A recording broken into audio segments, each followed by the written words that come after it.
വിവാദങ്ങൾക്കിടയിൽ Thrissur മേയറായി doctor Niji Justin സത്യപ്രതിജ്ഞ ചെയ്തു.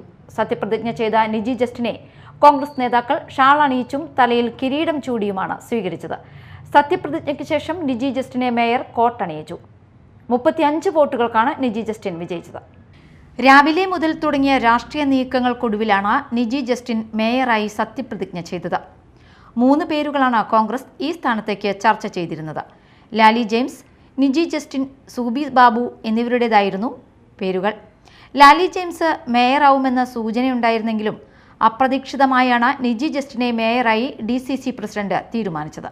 അതിനിടെ നിജി ജസ്റ്റിനെ മേയറായി തീരുമാനിച്ചതോടെ കൗൺസിലർ ലാലി ജെയിംസ് രംഗത്തെത്തി. പാർട്ടിക്കെതിരെ ഗുരുതര ആരോപണമാണ് ലാലി ജെയിംസ് ഉന്നയിച്ചത്. പ്രതിഷേധങ്ങൾക്കിടയിൽ ലാലി ജെയിംസ് വോട്ട് ചെയ്യാൻ എത്തുമോ എന്നായിരുന്നു ആശങ്ക. പിന്നീട് അനിശ്ചിതത്വം അവസാനിപ്പിച്ച് ലാലി ജെയിംസ് വോട്ട് ചെയ്തു. ലാലി ജെയിംസും 2 സ്വതന്ത്ര കൗൺസിലർമാരും കോൺഗ്രസിനാണ് വോട്ട് ചെയ്തത്. കോൺഗ്രസിന് വോട്ട് ചെയ്ത ലാലി ജെയിംസ് തന്റെ പാർട്ടിക്കെതിരെയുള്ള പ്രതിഷേധത്തിൽ നടപടി വന്നാൽ പരസ്യ പ്രതികരണം നടത്തുമെന്ന് പ്രതികരിച്ചു. Media time, Thrissur.